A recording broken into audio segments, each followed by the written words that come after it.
आप सभी को नमस्कार। पॉलिटिकल अलायंस हिस्ट्री में आप सभी का स्वागत है। आज के इस वीडियो में हम लोग देखेंगे राजनीतिक विज्ञान के अंतर्गत भारत में राजनीतिक प्रक्रिया से संबंधित कुछ महत्वपूर्ण प्रश्न जो net, JRF, PhD, TGT, PGT, GIC, GDC, assistant professor तथा अन्य किसी भी वनडे एग्जाम के लिए बहुत महत्वपूर्ण है। तो देखते हैं, आज का पहला प्रश्न है, दिया है कि सन 1963 में नेहरू ने कामराज योजना शुरू किया। सन 1963 में नेहरू ने कामराज योजना शुरू किया। ए है कांग्रेस पार्टी की प्रतिबद्धताओं को पुनर्जीवन प्रदान करने के लिए। बी है पार्टी के युवाओं को आकर्षित करने के लिए। सी है पार्टी में उत्तराधिकार की प्रक्रिया की योजना और उसे अमलीजामा पहनाने के लिए। फिर डी है पार्टी में लिंग समानता के लिए। तो इसका सही उत्तर हो जाएगा ऑप्शन ए, कांग्रेस पार्टी की प्रतिबद्धताओं को पुनर्जीवन प्रदान करने के लिए। तो ऑप्शन ए इसका करेक्ट आंसर हो जाएगा। अगला प्रश्न है, दिया है कि द गुड बोटमैन नामक पुस्तक के लेखक कौन है। दिया है एरिक्सन। फिर दिया कि राजमोहन गांधी और रोमा रोला, और डी है नियमा। तो इसका जो सही उत्तर हो जाएगा वो हो जाएगा ऑप्शन बी, राजमोहन गांधी। तो ऑप्शन बी इसका करेक्ट आंसर हो जाएगा। नेक्स्ट है, अगला प्रश्न है, दिया कि राष्ट्रीय अभिजन और केंद्र में विकास के आधार स्वरूप उद्यम वृत्ति वर्ग समझौता पुनर्वितरण योग्य छूट का स्वतः निषेध नहीं करता। यह कथन किसका है? तो है पार्थ चटर्जी, अतुल कोहली, योगेंद्र यादव, और डी है पाल ब्रास। तो इसका जो सही उत्तर हो जाएगा वो हो जाएगा ऑप्शन बी, अतुल कोहली। तो बी इसका करेक्ट आंसर हो जाएगा। नेक्स्ट है, दिया कि किसने कहा है कि सभी तरह की सांप्रदायिकता हानिकारक है। सभी तरह की सांप्रदायिकता क्या है? हानिकारक है। अल्पसंख्यक सांप्रदायिकता का तर्क पृथकता है और बहुसंख्यक सांप्रदायिकता अंततः फासिज्म में फलीभूत होती है। तो ये किसने कहा है? तो भिखू पारेख। बी है टी.एन. मदान और विपिन चंद्र और आशीष नंदी। तो इसका जो करेक्ट आंसर हो जाएगा वो हो जाएगा ऑप्शन सी, विपिन चंद्र। नेक्स्ट, अगला प्रश्न है कि डेमोक्रेसी एंड डिसकंटेंट पुस्तक का लेखक कौन है? यह जेम्स मैनर, अतुल कोहली, जोया हसन और M.S.A. राव। तो इसका जो करेक्ट आंसर हो जाएगा अतुल कोहली। ऑप्शन बी इसका सही उत्तर हो जाएगा। नेक्स्ट है, अगला प्रश्न है, दिया कि भारत में विपणन राजतंत्र के उभार पर किसने बल दिया था? ए है स्टेनले ए कोचानेक, और बी है जेम्स मैनर, मॉरिस जोन्स, और डी है पाल ब्रास। तो इसका जो करेक्ट आंसर हो जाएगा option C, Morris Jones. Next है, अगला प्रश्न है, दिया कि भारतीय राज्य के स्वरूप को वृद्धि संबंधी लोकतंत्रात्मक आधुनिकीकरण माना जाता है या माना है। तो दिया ए मॉरिस जोन्स ने, रजनी कोठारी ने, फ्रांसिस फ्रैंकल ने और सुजैन एलॉयड रुडोल्फ ने। तो इसका जो करेक्ट आंसर हो जाएगा ऑप्शन बी, रजनी कोठारी ने। ऑप्शन बी इसका करेक्ट आंसर हो जाएगा। नेक्स्ट, अगला प्रश्न है, दिया कि यहाँ पे देखिए कथन दिया है, अभिकथन ए है कि भारत में राजनीतिक दलों ने अपनी पहुँच बढ़ा दी है परंतु उनकी वैधता को गहन क्षति पहुँची है। कारण इसका है कि राजकीय स्तर पर दल या पार्टी व्यवस्था के समेकन को राष्ट्रीय स्तर पर संकलित नहीं किया जा सकता।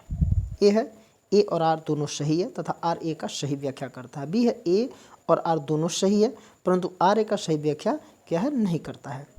और ए सही है, आर गलत है, और ए गलत है, आर सही है। तो इसका जो करेक्ट आंसर हो जाएगा ए और आर दोनों सही है। तो ऑप्शन बी इसका करेक्ट है, लेकिन ये आर जो है ए का सही व्याख्या नहीं करता है। तो ऑप्शन बी इसका करेक्ट आंसर हो जाएगा। अगला प्रश्न दिया कि भारतीय राजनीति को अभाव की राजनीति के रूप में किसने परिभाषित किया? Myron Weiner, Paul R Brass, Atul Kohli या मारिस जोन्स ने। तो इसका करेक्ट आंसर हो जाएगा ऑप्शन ए, मायरन वीनर ने। नेक्स्ट है अगला प्रश्न है कि निम्नलिखित में से किस पुस्तक में भारत की राजनीति पर अध्याय है? द सिविक कल्चर रिविजनेंट और पॉलिटिक्स एंड गवर्नमेंट। सी है political development and social change और डी है कंपैरेटिव पॉलिटिक्स टुडे। तो इसका जो करेक्ट आंसर हो जाएगा comparative politics today. Option D इसका करेक्ट आंसर हो जाएगा, कंपैरेटिव पॉलिटिक्स टुडे। नेक्स्ट है दिया है कि political economy of development in India. Political economy of development in India पुस्तक के लेखक कौन हैं? ए है अमर्त्य सेन, सुदीप्ता कविराज और प्रणव वर्धन और हंजा अलवी। तो इसका करेक्ट आंसर हो जाएगा प्रणव वर्धन। ऑप्शन सी इसका करेक्ट आंसर। नेक्स्ट है दिया है कि भारतीय राजनीति को मांगजन्य व्यवस्था, भारतीय राजनीति को मांगजन्य व्यवस्था और आदेशात्मक व्यवस्था के बीच संघर्ष का काल किसने माना है? ए है रजनी कोठारी, बी है पार्थ चटर्जी, सी है लॉयड और सुजैन रूडोल्फ और डी है मायरन वीनर ने।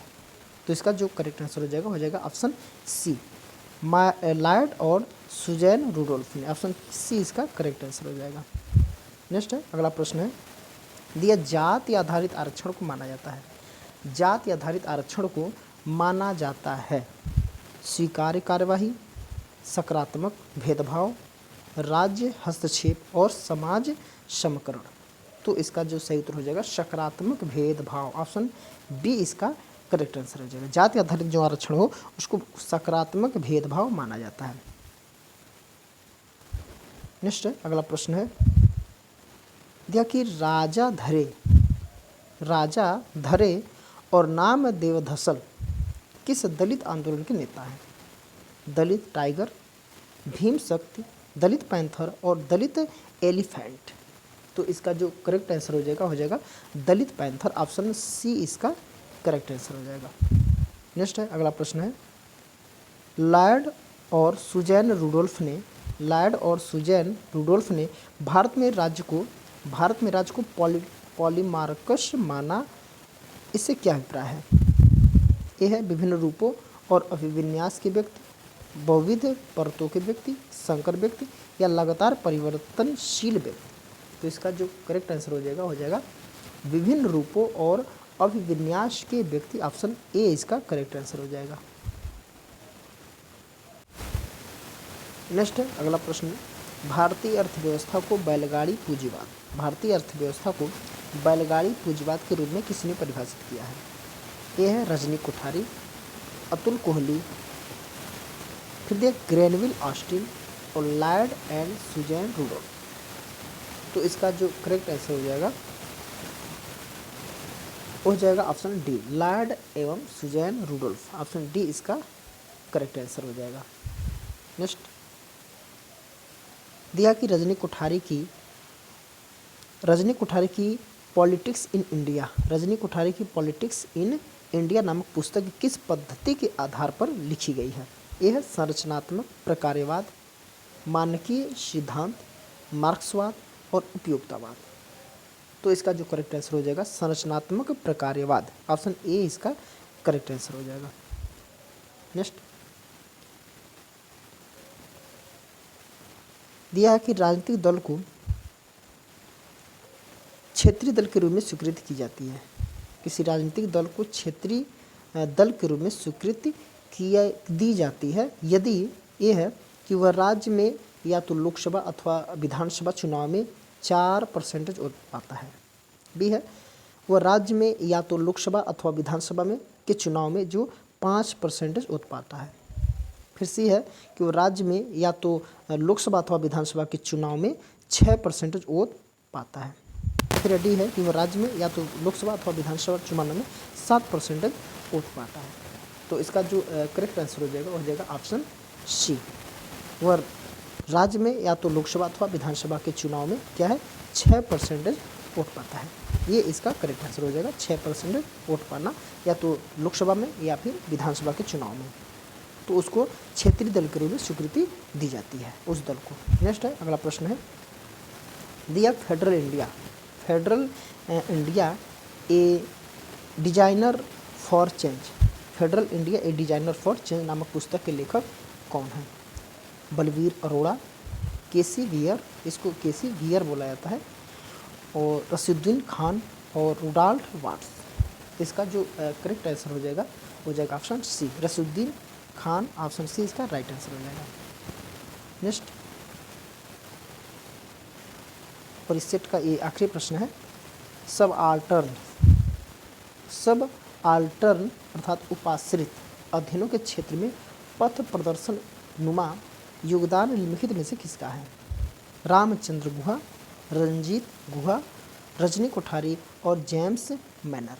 तो इसका जो करेक्ट आंसर हो जाएगा रंजीत गुहा। ऑप्शन बी इसका राइट आंसर हो जाएगा। तो चलिए आज के लिए इतना ही।